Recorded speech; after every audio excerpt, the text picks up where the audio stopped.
Bonjour, chers et choisis de Jésus. Aujourd'hui, considérant l'importance du message que je désire livrer et que je voudrais partager avec vous, et considérant aussi peut-être que je suis un peu moins en forme physiquement, je veux demander l'intervention de la Vierge Marie. Je veux me placer sous son grand manteau afin qu'elle puisse m'inspirer, qu'elle demande à l'Esprit Saint et qu'elle intercède pour moi et pour vous tout au cours de cet entretien avec la communion des saints, de nos saints anges, afin que les cœurs puissent s'ouvrir en quantité, comme son cœur à elle s'est ouvert lorsqu'elle a accueilli le Sauveur dans son sein. Alors je vais réciter le Magnificat. Mon âme exalte le Seigneur, exulte mon esprit en Dieu mon Sauveur. Il s'est penché sur son humble servant. Désormais tous les âges me diront bienheureuse. Le puissant fit pour moi des merveilles. Saint est son nom. Son amour s'étend d'âge en âge sur ceux qui le craignent. Déployant les forces de son bras, il disperse les superbes. Il renverse les puissants de leur trône. Il élève les humbles. Il comble de bien les affamés et renvoie les riches les mains vides. Il relève Israël son serviteur. Il se souvient de son amour, de la promesse faite à nos pères en faveur d'Abraham et de sa race à jamais. Oui, quelle est la plus grande puissance au monde? Oh, beaucoup de gens vont nous dire, ben, c'est l'ONU, les Nations Unies, ou le président de tel pays, ou etc., le G7, ou je sais trop quoi, là. Bon. Alors, plusieurs croient que c'est ça les plus grandes puissances au monde. Mais la réalité est tout autre. La réalité, c'est que c'est important qu'on prenne conscience de cette réalité-là, tous que nous sommes là. La réalité, c'est que la plus grande puissance au monde, c'est Jésus Eucharistique. Pourquoi que cette puissance est si grande? C'est parce que lorsque Jésus transforme un cœur, Jésus est le seul capable de transformer les cœurs. Et lorsqu'il y a un cœur nouveau, il y a un cœur qui se transforme, c'est un être nouveau qui renaît. Lorsqu'un cœur est renouvelé dans un couple, c'est un couple nouveau qui se met en marche. Lorsqu'il y a un cœur de renouvelé dans une famille, eh bien, c'est une nouvelle famille qui se met en marche. Et lorsqu'il y a un cœur de renouvelé dans l'intérieur de notre Église, c'est une nouvelle Église qui se met en marche. Lorsqu'il y a un cœur de renouvelé dans la société, c'est une société nouvelle qui se met en marche. Et plus il y aura de cœurs renouvelés, eh bien, plus rapidement, nous entrerons dans cette civilisation de l'amour, et plus rapidement, nous pourrons vivre de cette véritable dimension d'amour que nous désirons tous et que Jésus nous a promis il y a 2000 ans que, en récitant la prière du Notre Père, que son règne vienne, que sa volonté soit faite. Son règne, c'est un règne d'amour. Sa volonté, c'est que l'amour règne sur la terre comme au ciel. Ça ne s'est pas encore réalisé parce qu'il n'y a pas suffisamment de cœur de transformer. Mais actuellement, il y a un mouvement qui prend de plus en plus d'espace. Jésus est de plus en plus présent et on a à l'invoquer et on a à lui donner notre oui pour qu'il soit transformé. Alors donc, la plus grande puissance au monde, c'est Jésus Eucharistique. Il n'y en a pas d'autre. Cherchons pas ailleurs, il est là. Mais pour qu'il puisse nous transformer, on doit lui donner notre oui. Il ne nous prend pas de force. Il attend qu'on lui donne notre oui et surtout qu'on accepte de prendre du temps avec lui. Parce que je remarque, plus j'avance en âge, plus je remarque que la transformation des cœurs se fait souvent lentement. Ça nous a pris beaucoup de temps. Peut-être, on regarde, on a une expérience de vie de nombre d'années dans lequel on a été biaisé par un monde qui a voulu se construire sans Dieu. Eh bien, pour être complètement renouvelé puis devenir un être d'amour, ça prend aussi un certain temps. Faut accepter de prendre du temps pour la prière, réserver un temps chaque jour pour être en relation avec lui, prendre du temps pour aller à l'Eucharistie, prendre du temps pour l'adoration. Et là, c'est là que s'exerce la puissance. C'est là que finalement les cœurs sont transformés. J'ai été témoin de ça personnellement. Et ce que je vous dis là, c'est pas quelque chose que j'ai appris dans les livres. J'ai pu apprendre des choses dans les livres, mais c'est d'abord de l'avoir vécu. C'est mon vécu que je peux vous dire. Et c'est pour ça que je peux vous le transformer, vous le transmettre avec autant de conviction, parce que je l'ai vécu. Et je le vis continuellement. Je continue à le vivre. Je continue à être témoin de qu'est-ce que Jésus fait dans les cœurs.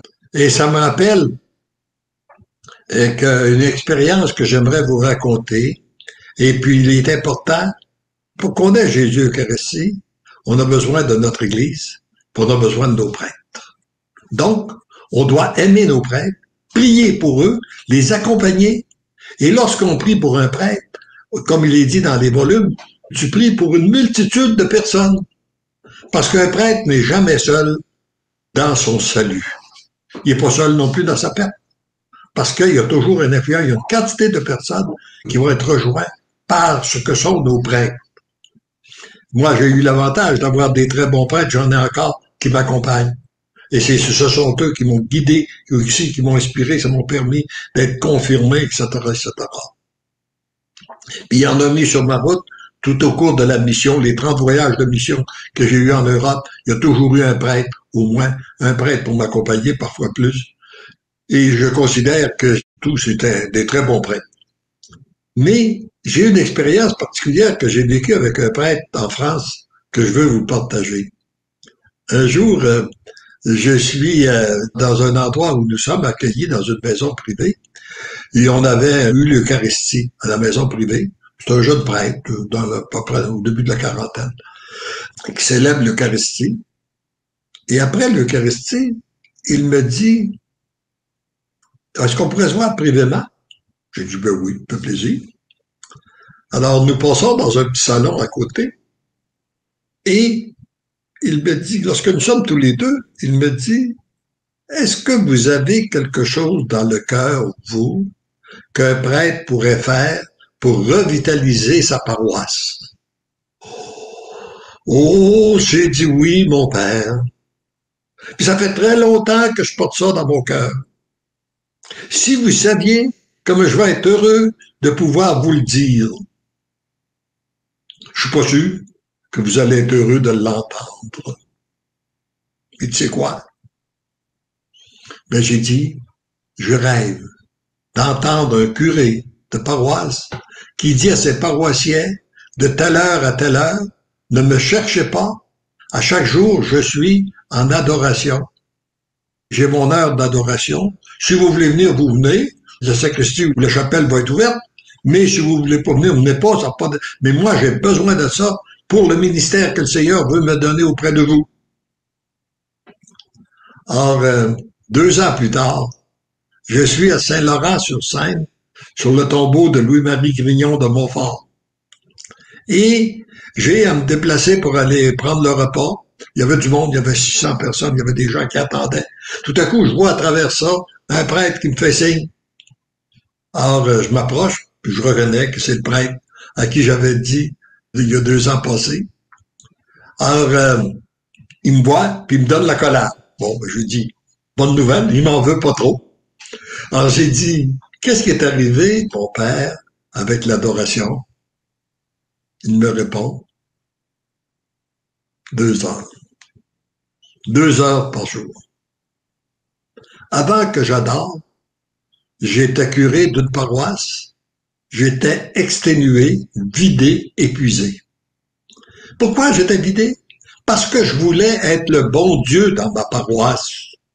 Puis ça, le vouloir être le bon Dieu, là, pour un homme, c'est très, très lourd sur les épaules. Ça épuise complètement de vouloir être le bon Dieu. Maintenant, j'adore. Je laisse le bon Dieu être le bon Dieu. Puis je suis curé de 3 paroisses, puis c'est léger. Voyez-vous la grande transformation que Jésus peut faire et qu'il veut faire? Tout ce qu'il attend, c'est qu'il attend que nous, on lui donne notre oui, qu'on prenne du temps avec lui, qu'on accepte. Même parfois, on pourrait avoir l'impression qu'on perd notre temps. Comme quand il m'a demandé de laisser, alors que j'étais en pleine activité dans mon entreprise, avec une centaine d'employés puis une vingtaine de bureaux sous ma juridiction, de prendre une journée par semaine pour être avec lui, me laisser transformer par lui. J'avais l'impression, parfois, les premières fois, je trouvais que ça n'avait pas de sens. Et je me suis même interrogé si je n'avais pas un problème mental lorsque j'ai répondu à son appel. Mais j'ai eu son appel, puis j'ai répondu oui. Et aujourd'hui, je me rends bien compte que c'était la plus belle grâce qu'il a pu me donner. C'est la plus belle expérience de ma vie. Accepter d'avoir l'impression, sur le plan humain, de perdre du temps pour être avec lui. Mais c'est le temps le plus précieux, c'est le temps le plus important de notre vie, parce que c'est le temps où il nous transforme. Et lorsque nous sommes transformés, comme je l'ai dit, c'est un être nouveau, mais aussi, ça change petit à petit, ça change notre façon de penser. On s'aperçoit qu'on pense pas de la même façon. Ça vient nous libérer de certaines attaches, les choses qu'on a, qui sont pas à la bonne place, etc., etc. Et puis, ça vient aussi changer notre regard pour voir le regard d'une autre façon. Ça vient nous couper de nos attaches, comme j'ai dit. Et surtout, de nous donner un nouveau regard sur les événements. Trop souvent, je disais justement, je partageais ce matin à notre petit déjeuner une expérience que j'ai trouvée amusante, que j'avais vécue il y a plusieurs années. Peut-être que je vous l'ai déjà dit, mais je vais vous le répéter, ça fait longtemps que je vous l'ai dit, en tout cas dans Facebook Live. Un jour, nous avions un couple d'amis dans lequel lui faisait faillite. Il devait passer, il nous avait informé de ça, qu'il devait passer en couple. Il faisait faillite. Alors, mon épouse dit, ben, ça va être difficile pour eux, ça va être une grosse journée. Alors, on va les inviter à manger avec nous le soir. Fait qu'on les a invités. Et lorsqu'il est arrivé, il m'a dit, Léandre, j'ai tout perdu. Il est tout pénaud, là. Puis, j'ai tout perdu. Il dit, t'as tout perdu? Oui, oui, tout, là. Oui, oui, oui, oui, oui, j'ai tout perdu, j'ai tout perdu. Ah oui? Mais j'ai dit, as-tu perdu ta santé? Non, non, je suis en bonne santé.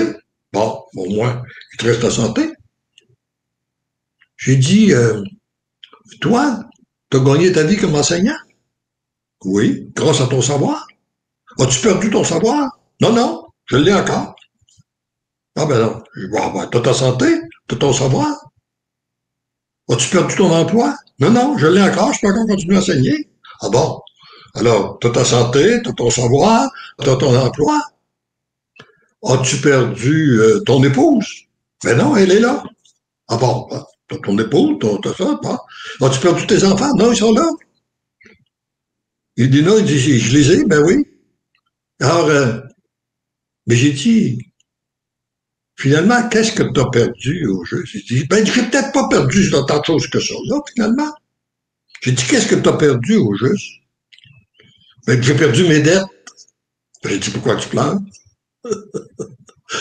Alors, voyez-vous, comme on peut s'attacher, parfois, et avoir les yeux fixés sur qu'est-ce qu'on perd, et ne pas avoir les yeux fixés sur qu'est-ce que nous gagnons. Je pense qu'on est dérangé, on est désinstallé, on perd des choses, on a l'impression qu'on perd des choses, mais on oublie ce qu'on a, d'apprécier ce qu'on a, et surtout d'apprécier des grâces particulières. Et actuellement, il y a une grâce particulière, il y a le mal abonde dans notre société, mais les grâces surabondent. Et on a l'avantage de pouvoir se le partager, là, se le partager à distance, ce qu'on n'aurait pas pu faire il y a 50 ans passés ou 25 ans passés, hein, d'être capable d'avoir des gens en même temps que je parle ici de ma résidence. Il y a des gens qui nous suivent, il y a des gens qui peuvent m'écouter un peu partout à travers le monde. Alors donc, la communication peut se faire rapidement, ce qui va permettre à Jésus de transformer les cœurs rapidement. Mais pour ça, il a besoin de plus en plus de gens qui donnent leur oui, qui consacrent du temps à la prière et surtout qui se laissent transformer par Jésus Eucharistie. Alors j'aimerais maintenant prendre la pensée de ce jour qui vient aussi nous situer, voir quel produit cette pensée du jour que nous avons dans le message numéro 17 du 3e volume. Et qui dit, je vais lire le message au complet, dans lequel s'inclut la pensée de ce jour. Mon tout petit, continue à avancer sans savoir où je te conduis. C'est là où tu m'es le plus utile. Voyez-vous, ce qu'il m'avait dit en l'an 2000, il nous l'aurait dit aujourd'hui. C'est encore ça aujourd'hui. Je sais toujours pas où il me conduit, mais je veux me laisser conduire par lui. Et souvent, on se demande comment arriver à faire la volonté. Eh bien, il n'y a qu'une seule façon, comme il est dit dans ces volumes-là, c'est en devenant un intime avec lui. Le jour qu'on est un intime avec lui, c'est lui qui vient nous inspirer dans nos pensées, d'abord dans nos pensées, changer notre façon de penser, puis après ça dans nos paroles, dans nos gestes, dans notre agir, etc., etc., dans notre regard. Mais notre regard surtout sur les autres, ou comme il peut les regarder les gens avec ses yeux à lui, en regardant ce qu'il y a de beau, ce qu'il y a de bon, et non pas s'arrêter sur les petites faiblesses que nous voyons. En se laissant conduire comme un tout petit, tu apprends à être et à demeurer à mon écoute. Voyez-vous, hein, il a dit, si vous ne redevenez pas comme des petits enfants, vous n'entrerez pas dans le royaume des cieux. Un petit enfant, ça se laisse conduire. Ça se laisse maîtriser. C'est ça qu'on a besoin. C'est ça que le Seigneur a besoin dans le monde actuel pour que son règne d'amour s'établisse sur cette terre. Alors, c'est un pas de plus dans l'humanité. Chaque pas dans cette direction te conduit plus près de mon cœur. Voyez-vous, ça prend du temps, c'est un temps. Ça peut être long parfois, mais c'est très, très réconfortant, c'est très valorisant et ça nous permet de vivre un bonheur. Même il nous prépare pour être capable de vivre les pires tribulations dans la jubilation. Parce que sa présence en nous fait notre bonheur, il vient de la relation que nous avons avec lui, non dans ce qui se passe à l'extérieur de nous. En devenant plus près de mon cœur, c'est tout ton être qui est brûlé au feu de mon amour, feu. Et oui, ça c'est le moyen par l'Eucharistie. C'est l'adoration, c'est la prière. Je le répète, c'est trop important là. Parce que je voudrais tellement qu'on puisse prendre conscience de ça là. En devenant plus près de mon cœur, c'est tout ton être qui est brûlé au feu de mon amour, feu. Alors, en étant brûlé, c'est le feu de la purification. C'est le feu de son amour qui est en nous. Puis un autre tantôt, il nous dit, parce que comme l'humanité doit être purifiée en entier, eh bien, il y a le feu de son amour, mais si on refuse le feu de son amour, eh bien, il va lui rester le feu de la souffrance. Alors moi, je préfère me laisser purifier au feu de son amour que le feu de la souffrance. Par quoi les deux se mettent en jeu, en règle en même temps, sont en action en même temps sur la même personne pour un résultat plus rapide. Mais c'est l'accueil que l'on fait de l'un comme de l'autre. Il est souvent, lorsqu'on accueille le feu de la souffrance, eh bien là, il le transforme en grâce et en bénédiction. C'est ainsi que tu deviens un être rempli de mon amour. Il ne s'agit pas d'un changement particulier, d'un changement passager, mais bien d'une transformation en profondeur, permanente, qui s'opère lentement. C'est ainsi que par mon amour, tu deviens l'amour. Divinement, je t'aime. Alors oui, c'est une grâce particulière que nous avons actuellement. Et je pense qu'on peut s'arrêter là. Et demeurons unis dans le cœur de Jésus-Eucharistie. Acceptons de prendre du temps pour qu'il vienne recevoir dans notre cœur, en assistant aux Eucharisties, qu'on prenne du temps aussi pour l'adoration et que nous prenions du temps pour la prière et surtout que nous portions dans la prière de tous nos prêtres, nos évêques, notre Saint-Père, qui jouent un rôle important dans notre Église parce que sans eux, nous n'aurions pas la présence eucharistique. Nous n'aurions pas ce cadeau. Nous ne pourrions pas bénéficier de cette grande puissance, de la plus grande puissance au monde, qui est Jésus Eucharistie. Alors, je m'arrête là. Peut-être qu'il y a certains petits commentaires que vous aimez livrer, qu'on veut partager.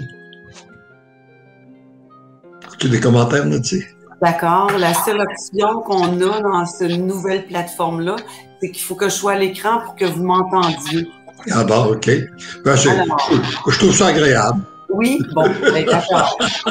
Donc, je vais vous mettre au Pâques, son commentaire. Elle dit, Marie, mère de l'Église, guidez-nous vers Jésus Eucharistie, qui transformera notre regard et notre cœur pour mieux voir son agir dans chacune de nos vies. Merci, Aude Pâques. C'est beau. C'est beau.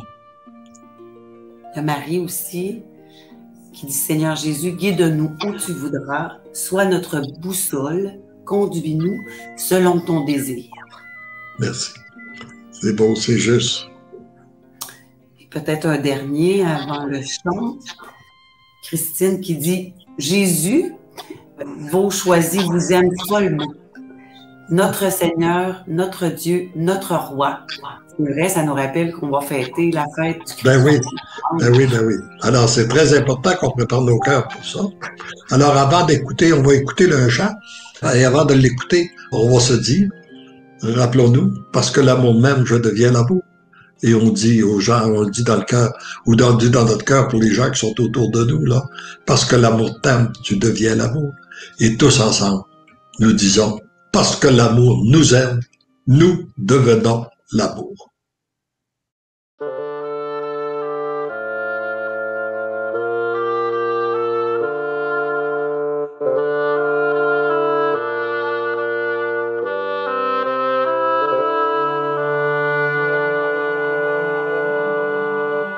Les deux bras du Père tendus vers la terre nous donnent son Fils, divin sacrifice. Prenez mon doux agneau, vous aurez le repos. Je vous donne sa chair, miracle en vos déserts. Les deux bras du Père tendus vers la terre nous donnent son Fils, divin sacrifice. En toute pauvreté, mangez et partagez. La Pâque du Seigneur illumine vos cœurs. Les deux bras du Père tendus vers la terre nous donnent son Fils, divin sacrifice. Buvez avidement la coupe de son sang. Elle est votre survie, visa pour l'infini.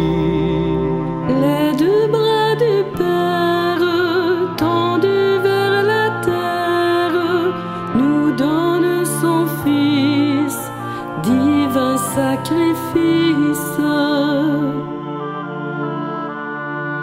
Laissez couler l'amour, consommez chaque jour. Ainsi pour vos amis, vous serez pains de vie. Les deux bras du Père tendus vers la terre nous donnent son Fils, divin sacrifice.